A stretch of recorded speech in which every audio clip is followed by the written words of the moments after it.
Hello and welcome to the Squeaky Bum Time Podcast. It is still Thursday, September 14th. In this episode, Potter kicks it off with Chelsea and his meh.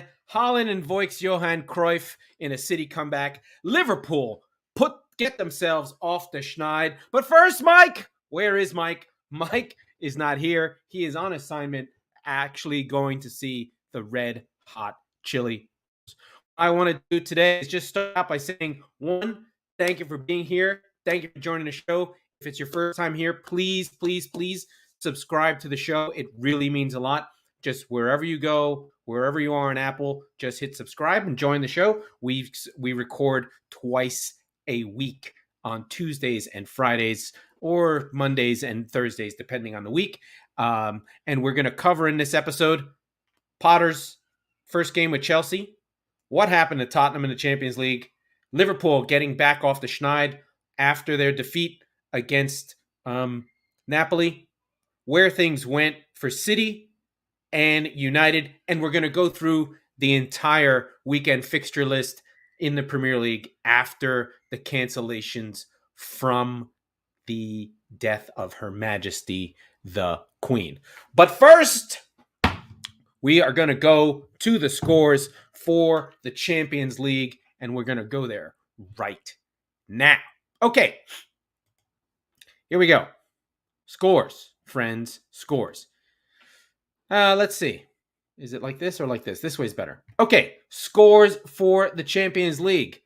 The early game, Inter dispatch Victor plays in 2-0. Tottenham lose to Sporting, and we'll go into that in a minute. Liverpool defeat Ajax at home. Bayern 2, Barcelona 0. This was not as close as it looked. Barca played really well. Club Brugge defeating Porto. That's big for Club Brugge. Eintracht Frankfurt and Marseille avoid massive amounts of violence in Frankfurt's 1-0 win. Leverkusen, this is a big week for Germany. Defeat Atletico. Wow. Shakhtar and Celtic go to a draw. Milan defeat Zagreb, something Chelsea couldn't do. Rangers lose again, this time to Napoli at home at the Ibrox. Yay. Chelsea, and we're going to cover this one as well, 1-1 versus RB Leipzig. Real Madrid are getting all the plaudits. They win 2-0. Copenhagen, Sevilla 0-0. That only makes a difference to me. Sorry, Sevilla, Copenhagen 0-0. That makes a difference to me because that's City's group. Then Juventus lose to Benfica. Oh my God, I watched this. Juventus are fucking terrible. PSG, the three-headed monster of Neymar, Mbappe, and Messi, all score. They defeat Maccabi Haifa. Why the Israelis are in the Champions League, I don't know. And City come from behind to defeat Borussia Dortmund 1-2-1 on a John Stones wonder strike and a Haaland karate. Unbelievable. But first, we are going to go to Stamford Bridge and Graham Potter's Chelsea. So, what happened in this game? How did my boy do? I'm going to tell you. He came out in a black suit. He got a fresh haircut, as we all do whenever we start a new job. And he did some strange things. One of the things Potter always does is he kind of doesn't, when he sends his lineups out, he doesn't really tell anyone where anyone's going to be. So you kind of have to suss it out as the game is going. And what we found out is that there was a back three with, weirdly, Raheem Sterling as a wingback with Reece James. But not so fast, my friend. This is not weird because Potter has been using that wingback in a back three. One of them is always really attacking. So he used to have Leandro Trossard on that side. He'd have Pascal Gross. So this, for any Brighton supporter or follower, is not new. This is what he would do. But it is weird to see Raheem Sterling, when they would fall back, be all the way out defending. But he barely had to defend. But that was one thing that was different. So this game looked very, very Brighton-y to me. Overall impressions, I thought Chelsea looked a little bit faster, a little bouncier. You would have expected that because they had a new manager and the guys are trying to impress. That was a question that came up for a club like Chelsea, and I'll pose it to the group later. But more of this game, the lineups are very straightforward. Interesting, I don't know if Kepa is going to become the goalkeeper over Mendy. I know Mendy's hurt, but we'll see. One thing I did find interesting, Azpilicueta and Silva no Fofana, no Koulibaly. So that was a little bit different. And Cucurella in the back as well, along with Reece James, Mount, Jorginho, Kovacic, Sterling. So that same three in the middle that sort of held things together, and then Aubameyang and Havertz up front. Now, if you know a little bit about our friends from Brighton, the Aubameyang role is the one that's not going to work because, weirdly, I can't believe I'm going to say this, Aubameyang can't do barf what Danny Welbeck can do. Laugh, laugh, laugh. Danny Welbeck is a lot of things.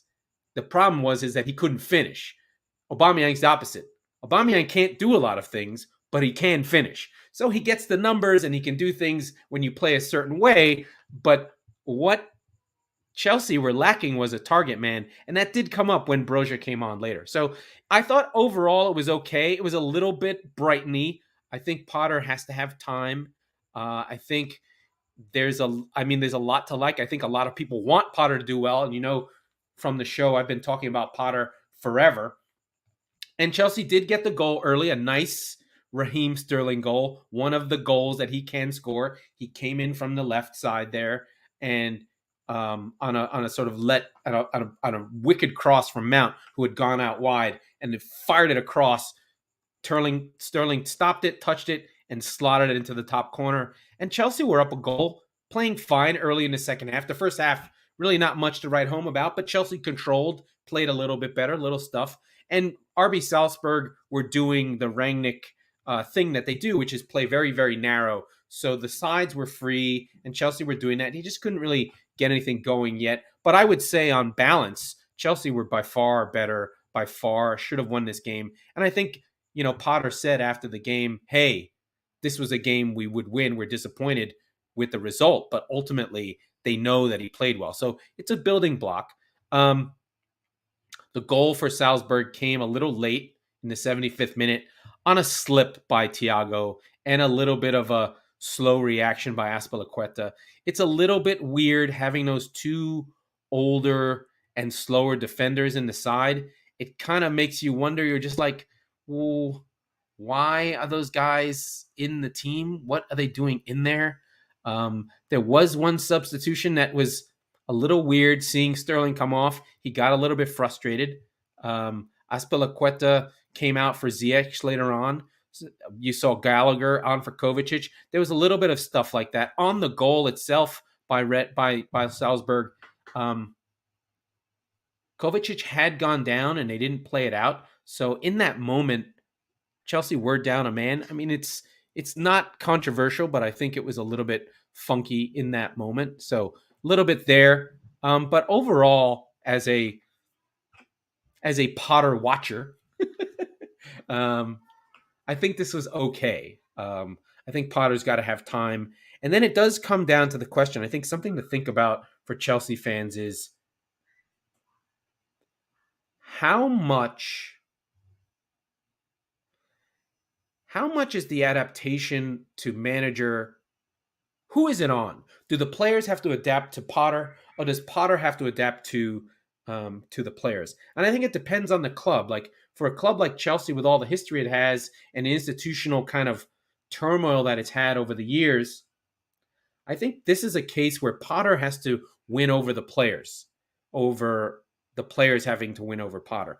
On a tactical level, sure, the players still have to perform for Potter to get to like him in his good graces, whatever.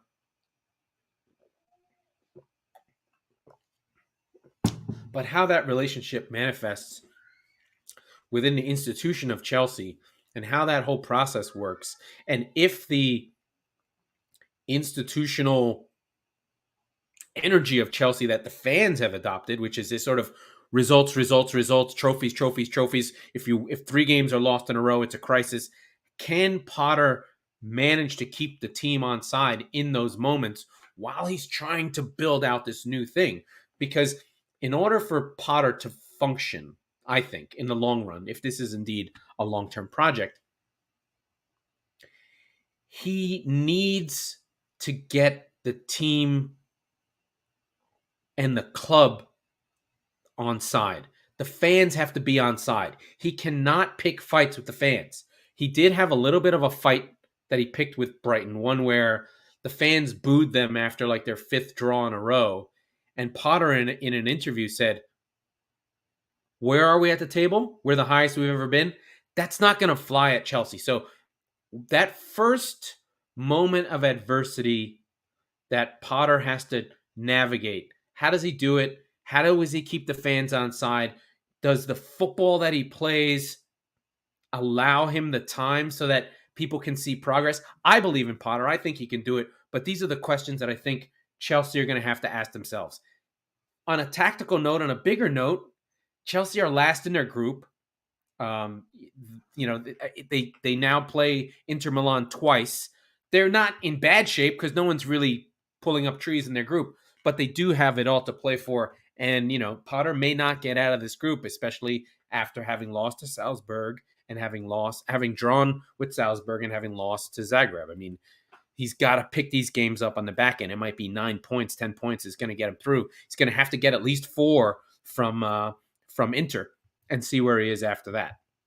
Chelsea do not have another game. Their game is postponed in London due to Her Majesty's funeral, and we can get into Her Majesty's fucking Her Majestyness. But I think that's a lot to be said about Chelsea and where they are. The next step I want to go to is I want to talk about poor old Spurs having headed to Sporting Lisbon, hostile crowd, but Spurs have been getting by, and Mike is very sensitive, so I'm glad to be able to talk about Spurs without Mike losing his fucking shit. They've been able to get by without Son really firing, with Kulusevski, who had been their more creative force in those early games where you felt like, wow, Spurs are really going to kick on. And now Richarlison is pushing into the team, and it's been Kulusevski who's come out. Seems like the midfield is solidified with Betancourt and Højbjerg. We're not seeing Basuma mixing into that yet. And the creativity is not there. Defensively solid. I think there's a little bit of a Mourinho quality to this team, except Mourinho just said, we're playing defense the rest of the game, and the team couldn't. In this case, Conte is asking the team to defend, and they are able to, but in this case, they're not able to see out this draw against Sporting.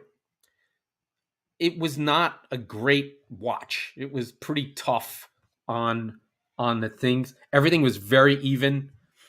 Shots on target equal, shots on goal, shots on target equal. The number of passes relatively close. So these teams basically played the same. So not really much between them. Son, again, not getting off the mark. Spurs had chances. The weak link, again, has been Emerson. He's just not able to create enough. Or when he gets in the offensive third, he ends up on the end of things, and he's not scoring those goals. I think within the concept of Conte's wingbacks, one of them has to score. Perisic, we know, can cross. He's got more talent, but I think sometimes that overload, that wide area space, allows for someone to be on the end of things, and he's always the free man. And if Emerson is not going to score those goals that they need, I think he's going to be problematic.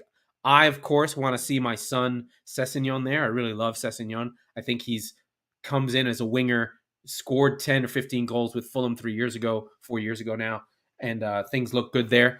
But the hero or the standout player in this game was a friend from Spurs past, Marcus Edwards, who made a run in this game that, had he scored it, would have been an all-time run. He picks up the ball from maybe 10 yards in from the halfway line, and he goes past 4 Spurs players to get a shot on goal. And he almost puts it in. And if he had put that in, he would have become an immediate legend. Now, he's 5'6". When he was on Spurs books, Pochettino called him Mini Messi or English Messi, and so that got a lot of people's hair up, and from there that was a little bit problematic. And he did something that English players have had to do of late, which is go abroad. And I think if you know about working class English kids, going abroad is not something they do. And we should commend him for spending 2 years at Vitoria in Portugal and then making the move to Sporting. And hopefully he'll get his move back to England. But he was really lively, really cool to see a tiny little guy sort of dribbling through and scoring goals. He's got 4 goals so far for Sporting. He'll be in a really good side where his attacking prowess can show. So that was interesting. When you do the pod by yourself, your throat goes. So you gotta drink. You gotta drink. Spurs' game, I'm just checking, is on. Tottenham will be playing Leicester this week. They're one of the games that is being played. So they'll be looking to get back into their winning ways. And I think for them, it's more about the performance. Spurs have got to start connecting. I sort of felt one of the things I noticed as I was watching the Sporting game, and Mike would be able to correct me if I'm wrong, it seemed that Kane wasn't dropping deep enough, or he felt the need to stay high. The best passer on Spurs is Harry Kane, and he's got to be able to play deep and get balls to Son. Now, Son not playing well is a problem, and I think it might be getting near time for it to be Kulusevski, Kane, Richarlison, and give Sonny a break. But I'm not sure when that's going to happen. Conte's being loyal. Conte's letting him play through it, but right now, Son's just not playing well, and the confidence is starting to drain out of him. But I'm interested to see where Spurs are, how they're going, where they're going to go to next, and what's happening with them. I don't think it's time to panic, but I do think Spurs need to get their performances up. They've been having the results, but they're not quite in gear. Just like our next friends, our friends in Liverpool. Liverpool coming off the first mini crisis since the injury season, but he had an excuse. Klopp really had to rally his troops, and nothing like Thiago Silva and Joel Matip coming back into your team to sort of repair the damage. So Liverpool have Ajax. We talked about this earlier. Ajax are one of the aristocracy of Europe. They're not going to come in there and be afraid. Granted, they rebuilt their whole team.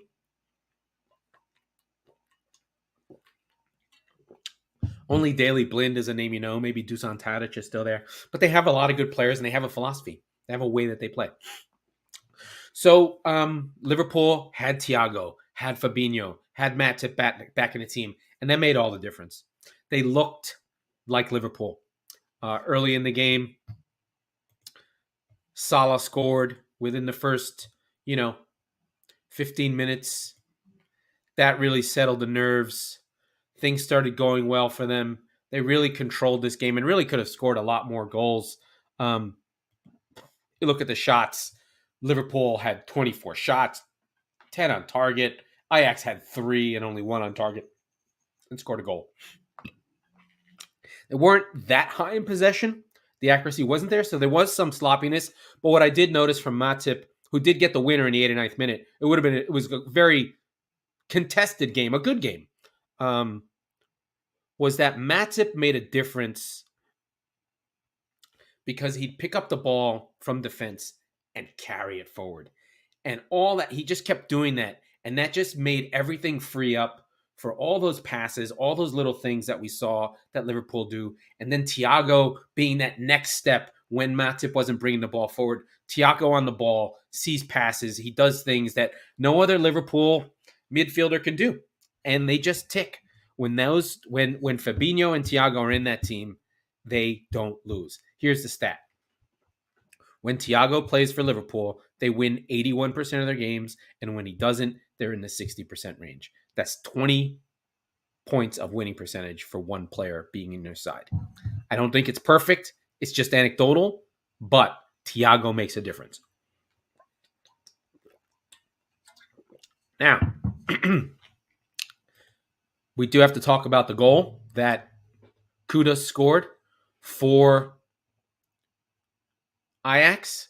Again, Trent Alexander-Arnold, not tracking runners. I don't care what anyone says. I used to defend him and say, oh, he defends okay. He's terrible. He doesn't track runners. He doesn't track back. He was an incredible again on offense, but he's absolutely a fucking liability on defense. He basically gives up a goal-scoring chance per game, and if teams take it, it could end up being a goal per game. Like, he gives a half a goal expected goal chance up every game. No doubt about it. So your team is basically now, does he create a half a goal a game? Does he almost create a goal a game? Almost. But it's got to be brutal for Liverpool fans to sort of defend and sort of hang in with Trent Alexander-Arnold every week. Now, Manny on the chat group, so please, the WhatsApp chat group, please pick up the link within the system, has been talking Liverpool a lot. We know you've had injuries. We know that, you needed everyone to come back. I get it. But it was a big game that Liverpool needed to get back together and get their season back moving and back tracking into where it needed to be. Because Liverpool just doesn't have the depth in midfield that they need. If Tiago and Fabinho are not there, they don't win. So it's a big deal, and he needs to be there. So Tiago, Fabinho, really good stuff. Liverpool's game has been postponed for this week because of security concerns. They were to play Chelsea in Stamford Bridge. That was a London game. So they won't be playing until after the international break. So Liverpool get a big time off. I mean, players are going to be going everywhere, but they won't play another Premier League game for another couple weeks. Weird for some of these teams. Chelsea, Liverpool get the extra break due to the Queen. That bitch.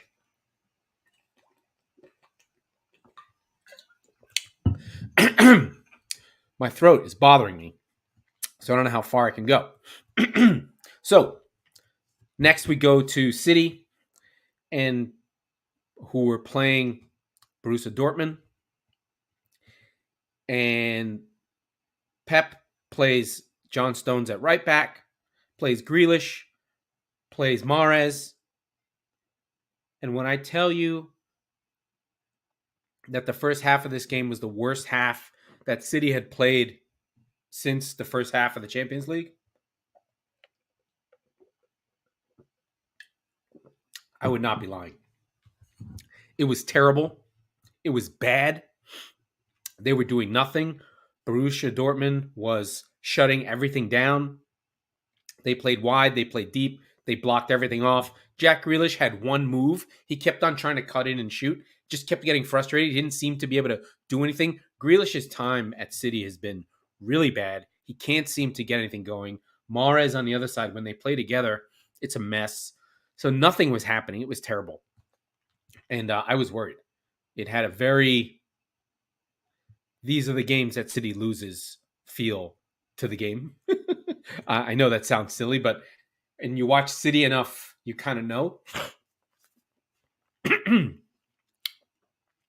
On 56, Jude Bellingham, who was the best player in the game for Borussia Dortmund, comes in, gets everything moving.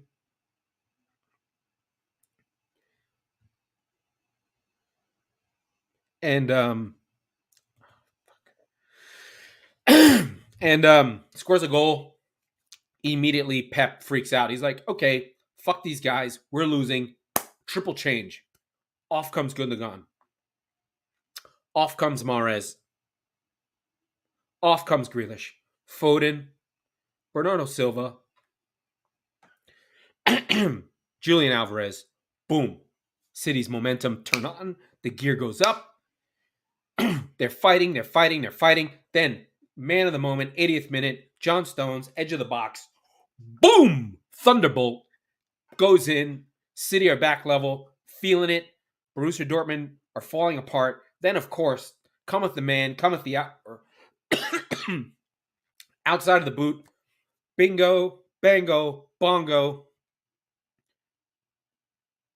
Haaland, karate kick goal, something out of Clash of the Titans, something out of another world.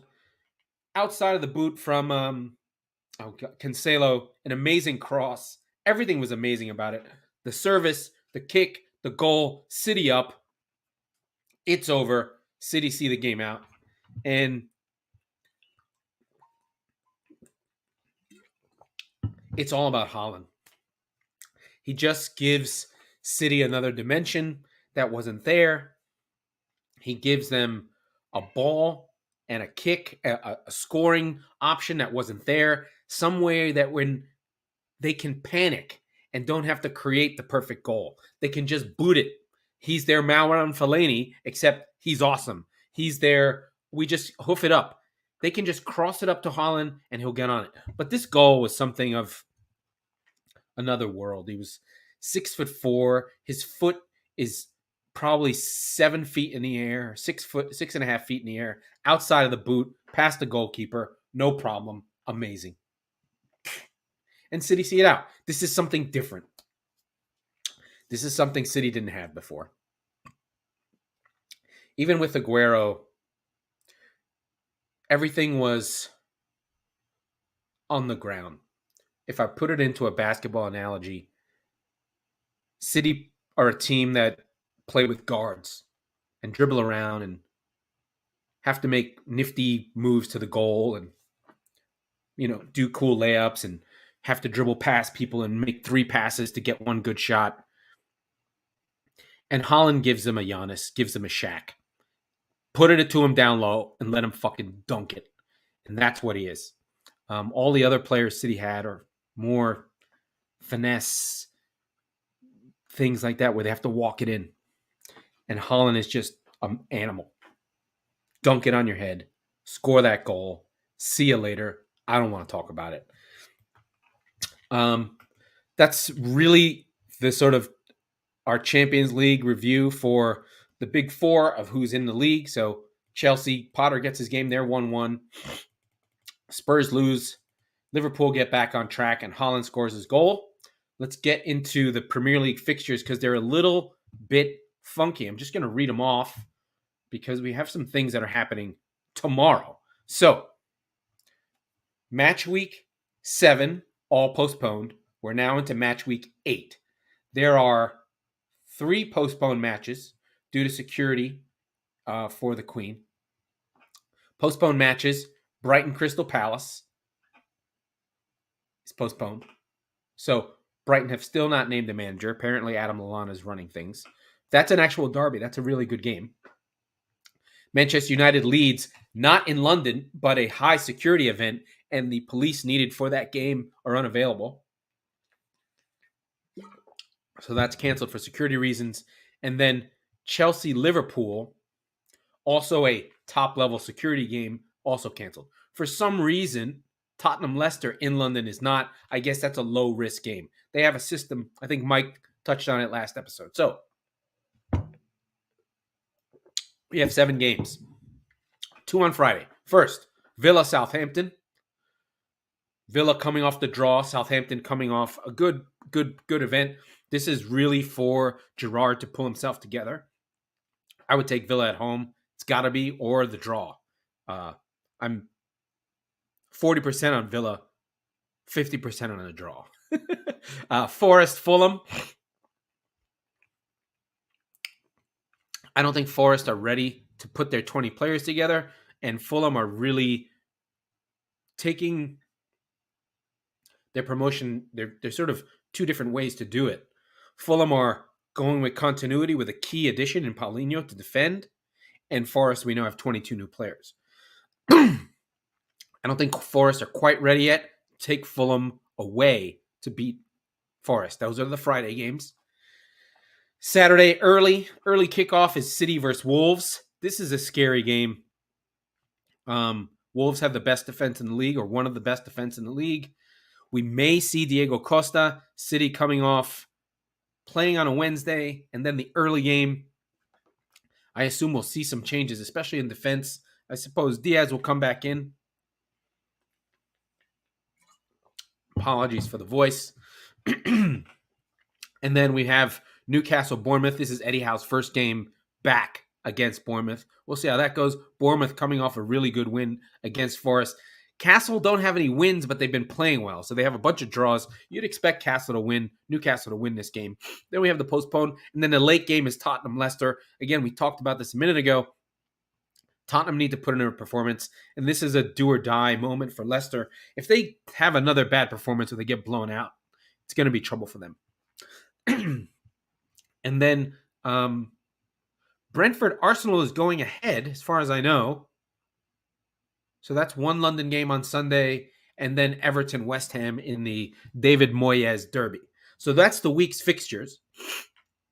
If we need to, let's go back, see where the league is right now in terms of standings.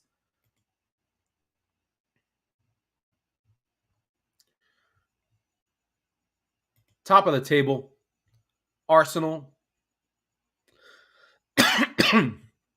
on 15. City and Tottenham's tied behind that on 14. Brighton in 4th, which got part of the job on 13. City on 12. Chelsea in 6th on 10. Liverpool in 7th on 9 with Brentford. The bottom of the relegation zone is West Ham and Forest on 4, along with Leicester City, who have yet to win a game on 1 point. Other notable teams in 11th, Newcastle, Fulham in 10th, Leeds in 9th, Brentford in 8th, Palace, Everton, Aston Villa. Your leading goal scorer, Erling Haaland on 10, Mitrovic, Kane, Tony, McAllister. My voice is gone. I love you guys. I made it through a half hour. It's about as far as my throat can go. I just want to make sure I cover everything. Yep, fixtures, Haaland, Liverpool, Tottenham, Graham Potter. All right, gang. That was the Squeaky Bum Time Podcast with not Mike and Laurent. We are the football wing of the Chop Sports Network. We record on Tuesdays and Fridays, so be sure to subscribe wherever you get your podcast. And if you're listening on Apple, please rate and review the show. We love you. Thank you.